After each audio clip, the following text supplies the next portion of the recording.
Do you feel like your business is running your life instead of the other way around? I'm Roy Castleman. I built multiple seven-figure companies, worked across continents, and coached high-performing entrepreneurs. But I've also been completely burnt out. At one point, I was barely seeing my daughter, drowning in stress, and one step away from walking away from it all. That's when I made a decision to build a business and a life that works for me. The journey became Elevate 360, a system to help business owners reclaim their time, find their energy again, and get back in control, without sacrificing growth. And this podcast, Power Movers, is where I share real stories behind that shift. Each week you'll hear from entrepreneurs, founders, and leaders who've walked through the fire and come out the other side with clarity, courage, and a system that works. If you're ready to build a business that gives you more life instead of taking it away, you're in the right place. Right, so I'm here today with Suzanne Hopson, and Suzanne is one of my fellow business coaches with the Boss Up community. But she has an amazing story. She's started in property when she was 19 years old, and she's literally grown her way all the way up to the top and out the other side. So welcome, Suzanne. Lovely to see you, and I'm really interested to hear some of your journey and how that might help some of my guests. Thanks, Roy, my friend. It's really good to be on your podcast and just be seeing you and talking with you and catching up. So I'm really happy to be here. So the first question I have to ask is, tell me about being in a band. My gosh. Yes. So the dream, and many a dream of a young girl, is to sing in a rock band or sing in a band or sing. And that did not escape me as a young child. And so I grew up in a musical family. Not that I had any rock band members in the family, but I did have musical background, classical music, mostly piano and other orchestra instruments. And it really was not planned at all. I actually did this through my work. We were challenged by our company, and we had several properties, several hundred employees. But we were challenged with using the gifts and talents of the people on our team to do something constructive for the community. And so we went through the exercise of seeing what we all had in common, which took a minute. We had people that were in management roles, people that were in custodial roles, service management roles, accounting roles. And what we found in our little group of 7 was that we all had music in common. And 2 of the people, I was the property manager at the time, and 2 of the people that worked for me in the service department were brothers, and they had already belonged to a band. So they already had some setup for us. And I was pretty shy at that time. And I was like, well, I can play the piano if we're going to do Chopin or something like that. I can do that. And they were like, well, I don't think that's really going to speak to our audience. And so I said, well, let me try singing. And so that was my debut of singing in front of people. And interestingly enough, that year and a half that we all played together, we did this for the Hospice Foundation, the National Hospice Foundation. We raised $25,000, and we did concerts in Detroit and in Chicago. And it was a lot of fun. My parents came out to watch me. It was pretty good. It was pretty fun. Yeah. But that's as far as it went, Roy. I did not become a star by any means, but it was a neat time. And yeah, that's my story of being in a rock band. Yeah. And that's so interesting, isn't it? You get a bunch of people together that work together, and you put them in a room and say, well, what do we all do? And music falls out of it. But how much did that connect you guys all as a team? And yeah. It was amazing. I mean, first off, we didn't really know that about each other prior to us going through this exercise. And we built trust through this, really. We had to rely on each other to see through it to the end, to give each other feedback, because some of us needed feedback, me especially, on how to be better. And so you had to listen to people and what their feedback was. And there were just people that had more experience in that industry and doing that as a hobby or a side job than perhaps I or other people on the team had. And so it was really just a leveling of the playing field, and the roles went away. And it was more about lending expertise and recognizing people's strengths and how that could build synergy to do something that none of us could do alone. That was really neat. And I carried that exercise for team building throughout my entire career. It's really served me well in that way. So you're an entrepreneur, and my favorite type of people, and we're going to dig into that a little bit. But I want to go back to your early life when before the bug bit, or maybe a bit even earlier. Just tell us a little bit about before you actually took the big step, as I like to call it. Yeah, it was a big step. So, like we've talked about before, Roy, I started out at a very young age, finding myself not wanting to be in fast food for the rest of my life. I was working 3 jobs. I had my daughter at the age of 21. I was a single mom. A lot going on in my early years of just trying to find my way and not really sure where I was going to end up or what I was really good at. And so I had a mentor at the first property that I ever worked at. I was actually there to rent an apartment, and my leasing consultant, I still know her to this day, 30 years later. She said to me, "We have a job opening here, and it involves sales, and I think you'd be great at it." And I was terrified. I mean, I'm not even an outgoing person by nature. I'm an introvert, and I had no idea what she saw in me. But I thought, wow, this would be a real job. This would be like a real office job where I didn't have to sling burgers. Not that I have anything wrong against, I oftentimes look back at my McDonald's days for process. But this was like a real opportunity. And so I took the leap. She took me in. My title was phone girl at the time, which now is horribly not acceptable, right? I For sure. was the You phone want, girl. I you wasn't. want to, you want to put that on your business card. Oh, I wasn't even allowed to have those yet. Are you kidding?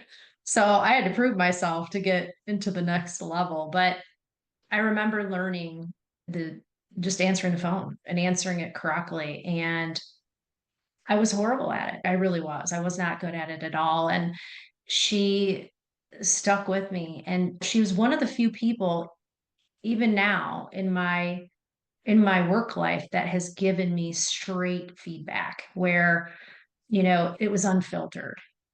And at the time, it didn't necessarily feel all that great, but I listened and I was open to it. And it really made a huge difference. And I remember her, and she's part of my stories to this day because she probably saved me a lot of pain and turmoil by simply giving me good feedback and regular feedback.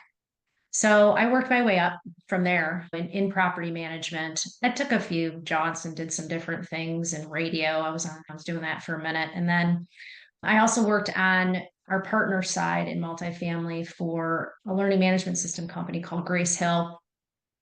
And they basically supply all of the learning content for our industry. So that was a lot of fun too. I had an opportunity to work really side by side with a leading entrepreneur and seeing how that worked. Made a choice pretty early on that I didn't want to work in a big corporate environment, but liked the lean team and the ability to really be able to make decisions quickly. And yeah, sat in pretty much every seat, Roy, trying to find my way. You I was mentioned you mentioned multifamily. For our UK guests, tell us what multifamily is. It's a really good point. A lot of people don't know. So it's apartments. Who runs those apartments that people live in? So multifamily is a huge industry in the back end for real estate. They basically manage the real estate for owners and investors. And sometimes owners and investors have their own management or operations teams, and those are considered operators of multifamily. So that's what I have been involved in. Yeah. So you went through this journey, you learned, and you sat in different seats, and you did different things. And what were the hard lessons that you learned? What were the things that, if you were to turn around to someone today and say, listen, just avoid this and this. What are the top 2 or 3 hard lessons you've learned? I would say probably number one is fear. What do you mean by that? I mean, I was afraid to take some risks early on when it probably would have been less riskier to take those risks, but I was Okay. afraid. Yeah. And even though people told me at a very young age, you should own your own business, you should own your own business. And not that I regret any step that I took, I do look back sometimes and think, I should have just taken a little more risk there. Happy I'm doing it now. And I have taken a lot of risks. My friends would call that a crazy statement for me, but I think I could have possibly taken more earlier on. Yeah. So, let's go through now. What have your middle years been, so to speak? Been going through this process, and you're changing, you're chopping, and you're learning, and you're seeing the nitty gritty of the company, the background, and just you decide you're going to go out and you're going to start on your own. And just walk me through that process, because I love to inspire other entrepreneurs to do that, to take that step, to step and go. It's what separates us. It's that moment that honestly separates an entrepreneur from everyone else. Because everybody I know has the greatest idea for a business, and they all want to tell me what it is. But will they do it? Hey, I've got a big idea for you. You should do this. Okay, right. Why don't you do that? Exactly, right? Yeah, I think jumping from marketing to sales to operations, what I did notice about the pattern in my life was about every 5 years, I was done. I went in, I'd troubleshoot, I'd clean up, I'd go. And it was because I needed the challenge. I wanted to continue to make a difference, make an impact. And in my last role, I was president of a company and we were going through a difficult time. I had joined a group of people that were not in multifamily, they were in other industries. It was a group through Vistage, and I had 18 other guys. There weren't any other women in the room, they were all men, but people who had been very successful entrepreneurs and owners of companies, not maybe just one, but two, three, four times over. And in sitting in that room, I heard the same issues, the same problems, the same aspirations, same obstacles across all industries. And it profoundly changed the way I felt about taking a step into what I'm doing now, because I knew that everybody has the same fears and trepidations. But I think what sets the entrepreneur apart is that they just do it. They jump and they don't have it all figured out. And I think for the planner, a process person like me, it just dawned on me like, hello, you can do this. And I did it. And I haven't regretted a bit of it. And I still keep my cohort. Like I got my pals, but my support system. But yeah, that's what made the difference. I just said, you know what, I can do it. I'm gonna do it. I can't help myself. I've got to do it. Like I've got to do it now. I look back on my life, I've done many things, and one of them is skydiving. And in skydiving, there's indoor skydiving. And indoor skydiving, I started doing this when the first tunnels opened up in the UK. And I was stubborn. Yeah, I wasn't very good. I'm a big guy. That makes me at the edge of what the tunnels can actually lift up. And I was like, I'm going to learn this and I'm going to go. And there were these coaches that always sat on the side and they were like, I can coach you. I can coach you. And I was like, no, I got this. Yeah. I'm not going to pay you £200 an hour. I'm already paying £600 an hour for this tunnel. I'm not going to pay you £200 an hour. And Right. we danced this dance and we kind of played this game. And yeah, eventually something happened. And I've been doing the same thing hour on hour. Yeah, because you're inside this tub, right? This glass tub. You can't see yourself. You can't make adjustments. You can't. And yeah, one of the guys said, listen, Roy, I'm going to coach you for half an hour. And if it doesn't work, then don't pay me. So I'm like, okay, go. He had the right pitch. And I went in Mm-hmm. there 1 hour. I learned what I had been trying to learn for 10 hours. So I had £6,000 worth of progress in half an hour. Yeah. And I was like, oh, that's why coaching is important. You know, Yes. you just can't. I mean, you mentioned your first mentor and coach and the Vistage group, which is in effect a level of coaching as well. And that, to me, that's so important that people actually, yeah, understand that concept that you can just progress so much faster if you just have someone sitting in your corner, right? Yeah, So looking at, true. Yeah, so true. And you hear that consistently with successful people. They have coaches. They might have a few coaches, depending on what it is.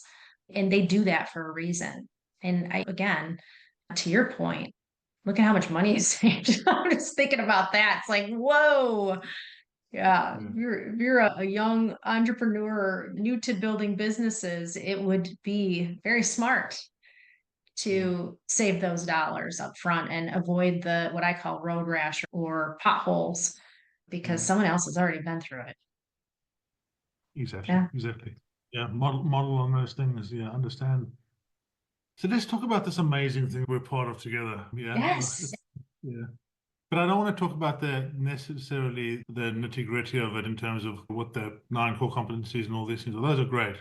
But I want to dig more into what that means for those things. And I'll start and then you get the next. Meetings.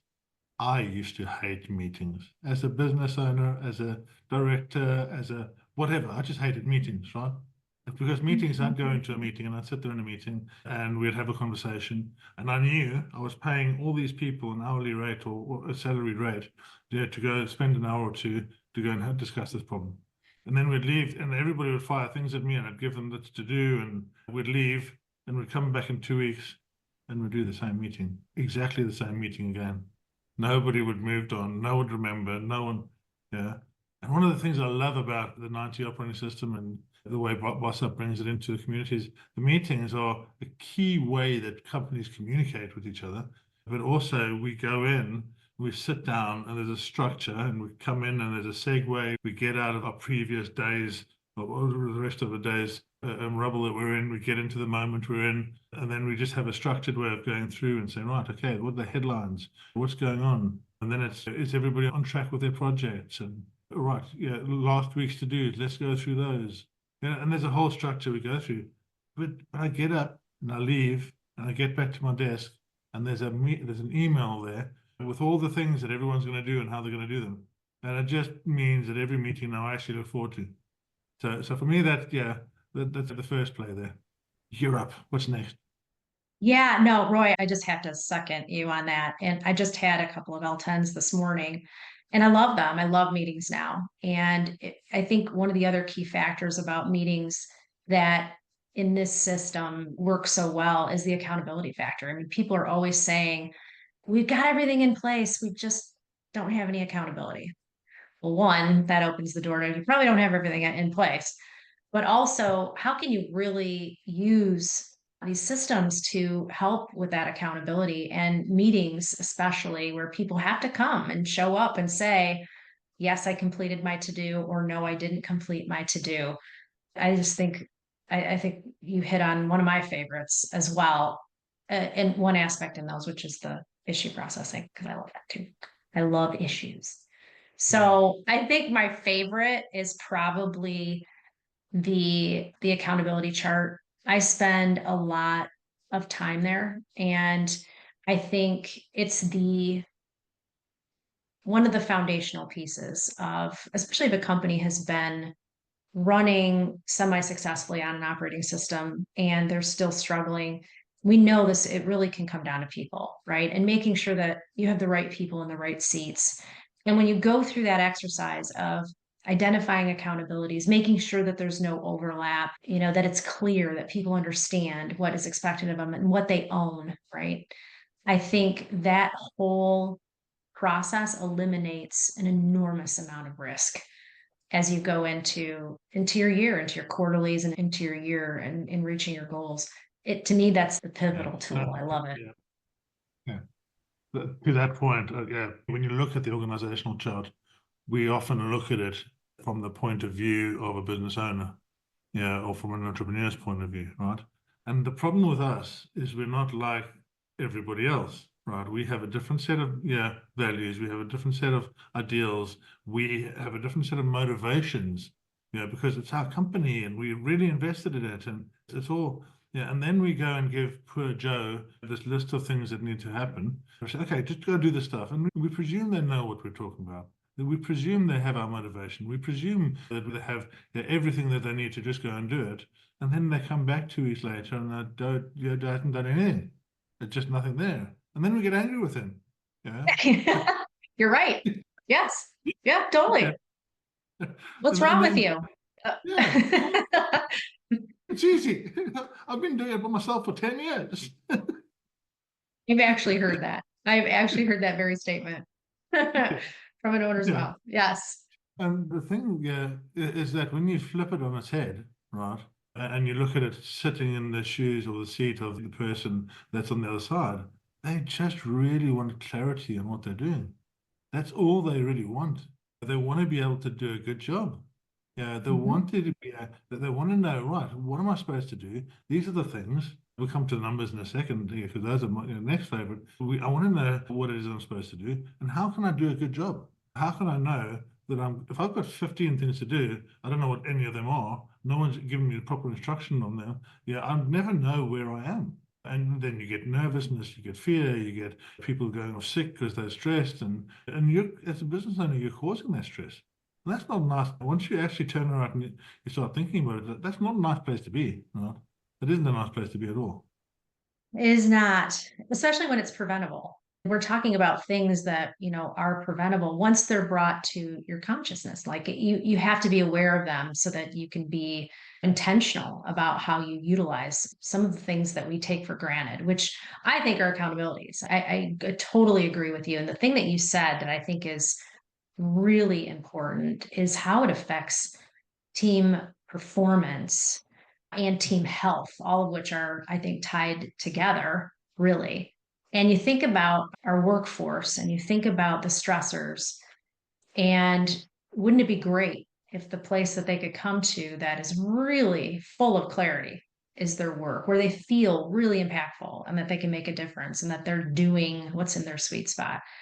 That whole process of getting right people, right seats is really, I think, the missing ingredient sometimes when you see organizations suffering and people suffering in their health and in their productivity, for sure. Yeah, yeah. And it's such a road littered with pebbles in the way that can trip you up. Because the first thing I did years ago was I read the book Traction. I tried to self-implement, and I thought this was okay. I read the book. It's okay. I got this. I'm a smart man.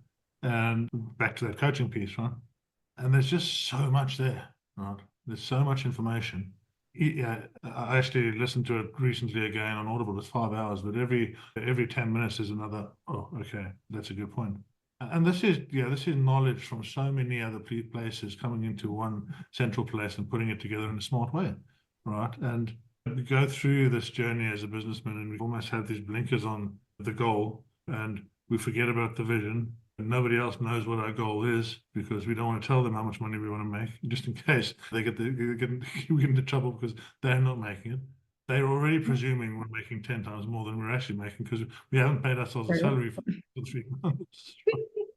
uh, So true. and so this open clarity piece, just when you sit back and you look at it and you start looking at numbers and you start looking at how you communicate everything across, it's just so formative, isn't it? It really is. And I think the coaching component of that and the having a partner to go through that journey with, because you're right, it's a lot. I mean, it is a lot to do it correctly. And some of the misses are quite costly. And if you look at just that partnership, and I've worked with people that have led me through when I first started with business operating systems, and I don't know what I would have done without them. It's one thing to have a tool, it's another thing to have the craftsman next to you teach you how to use the tool.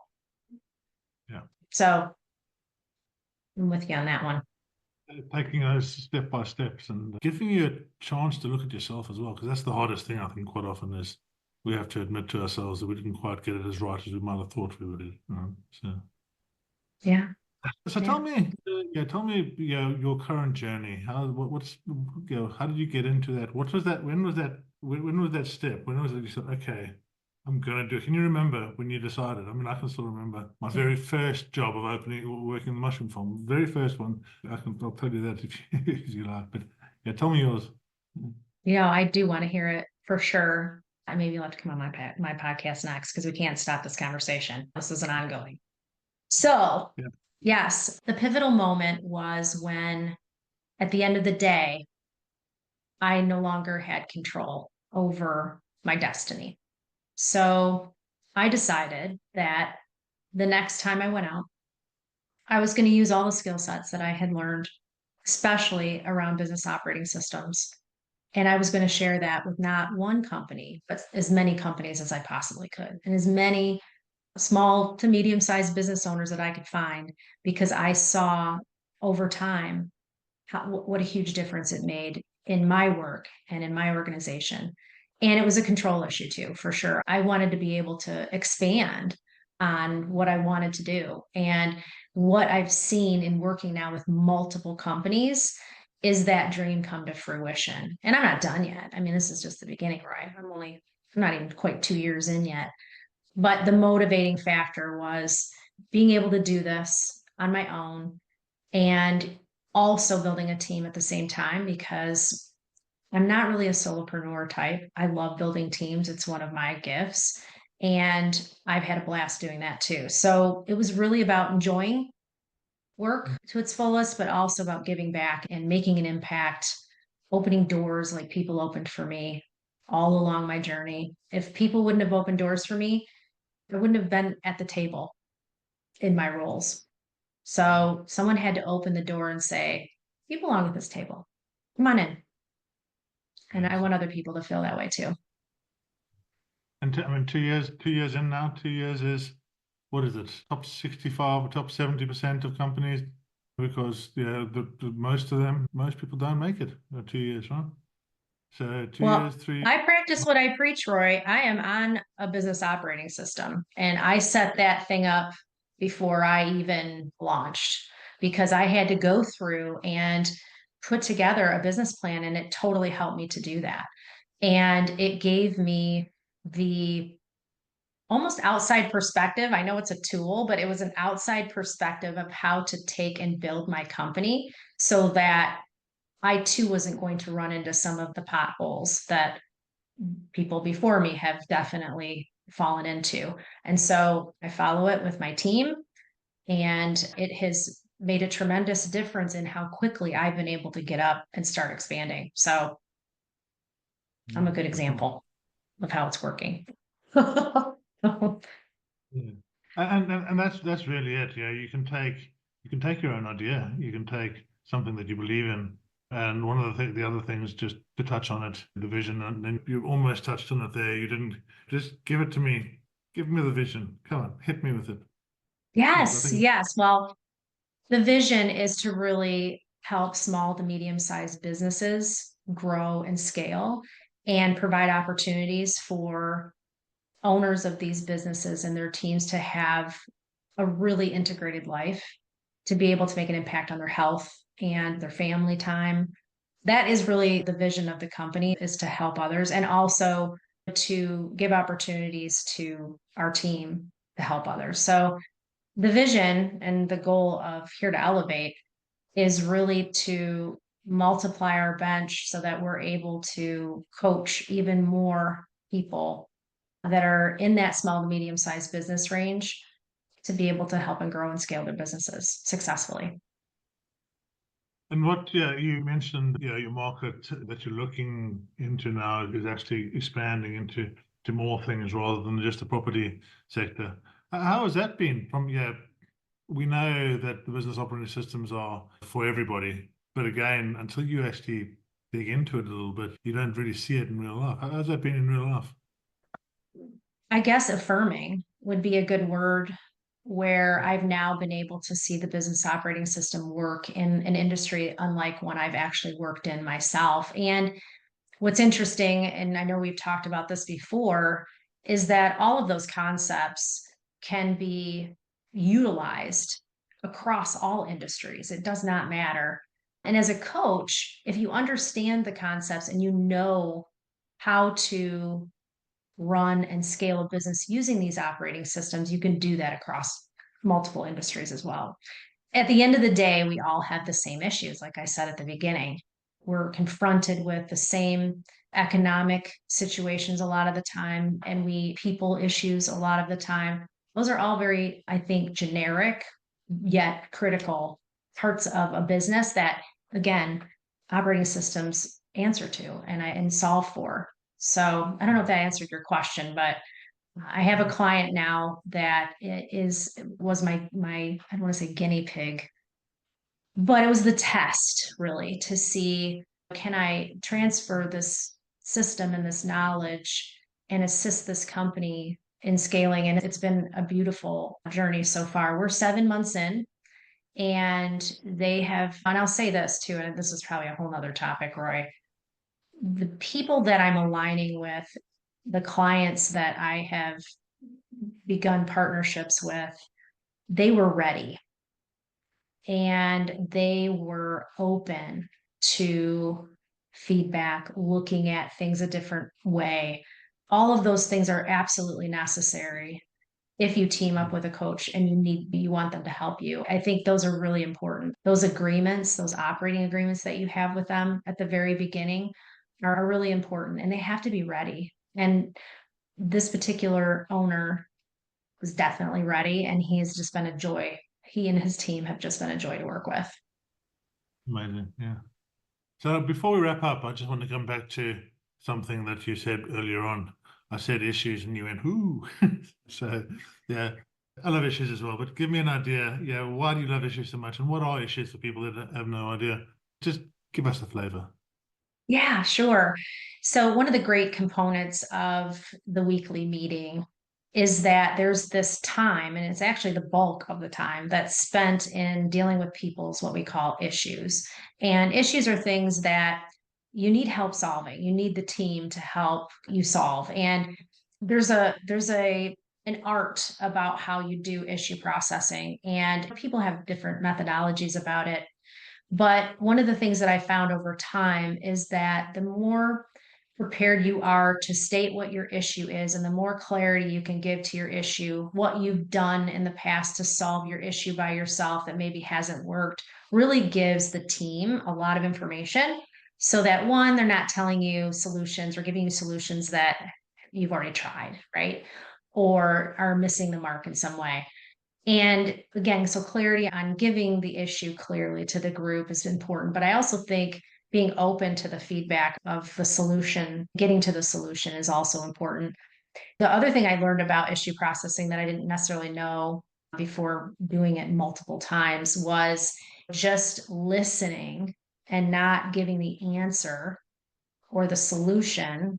Many of us are problem solvers, right? So we just jump in and we want to give the solution, and we haven't really thoroughly asked enough questions of the person with the issue to get all the information we would need to formulate a really good solution to that issue. And so issue processing is great. I think meaty issues are important. I always know when a meeting is a bit fluffy because we're not really getting into the good stuff, and we're not really, oh yeah, I get this issue. I've had people make up issues just so they have something to talk about.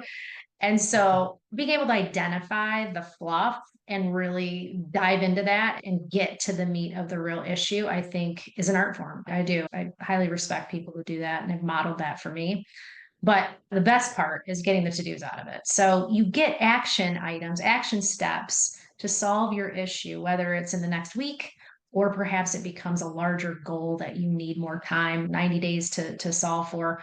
But to get some action out of the issue is another pathway to execution, which is usually where we fail the most. We've got the great ideas, a great vision, we've got the plan, we've got the right people, right seats, and then we don't execute.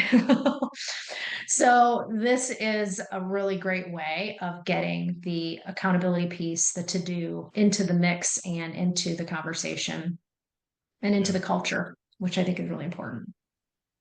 The other thing for me that issues do that I don't think people realize nearly as much is it's such a massive trust builder over time. If you're able to put your issue properly in front of other people and say, I haven't been able to do this, I need you to help me. People like helping, right? Yeah. And when everybody is doing that, when the whole team is saying, please help, the whole team just gets stronger and they trust each other more. Yeah. That's really profound, right? And I think I take it for granted because I work for people that are always asking for feedback. That's the only people I'm around. But you're absolutely right. Like if you think back the first time when someone took the risk and they put it out there that they needed help with something, you're just like, wow, I want to help this person. Look at them. They're vulnerable. I want to jump in. I want to do everything I can for them. And yeah, think about the speed. And we know what speed is, what speed means. Think about the speed to which you can move to the next thing if you are able to talk that freely with your team and get that kind of assistance right off the bat. And you're not harboring something for 6 months, unable to solve for it. Huge. Yeah, it's your health. You've got something that's nagging you all the time because you can't do it, and you should be able to do it, and everyone's looking for you to get it done, and you can't ask anyone for help. And then just massively affects your mental health. So issues are just such a nice, messy way to get all this stuff out, right? Yes, I love it. Really dig in. So yeah, wrapping up, I just want you to think of if somebody's an aspiring business entrepreneur or they're in a business and they are ready, as you say, what would be your one bit of advice that you'd say, to these people right now? Ask for help and reach out. And what's a conversation?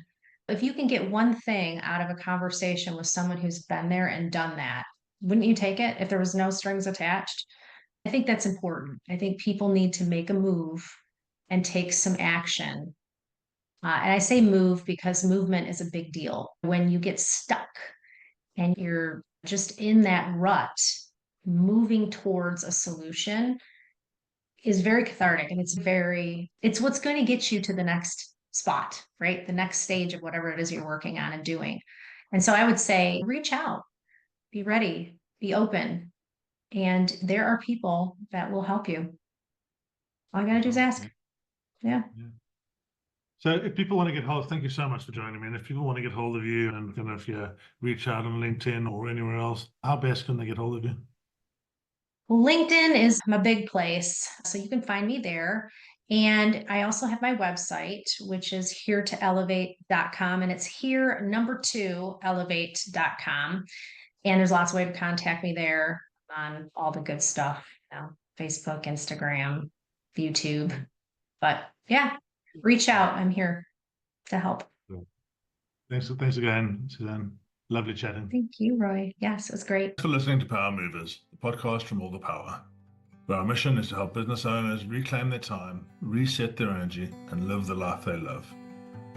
If this episode sparked something for you, your next step is simple. Take the fit check at allthepower.co.uk. It's a short clarity tool that helps you see where you are, what's getting in the way, and what might be possible if you have the right system. When you're ready, come and join the tribe. Power Movers start with our signature framework called Elevate 360, a system built to help you escape survival mode, create structure, and move forward with power. Just remember, everything we share here is based on real stories, experience, and frameworks. It's not personal business advice. Always speak to a coach or advisor before making big decisions. Because in the end, it's about more than business. It's about building a life that you actually love. I'm Roy Castleman, and I'll see you in the next episode.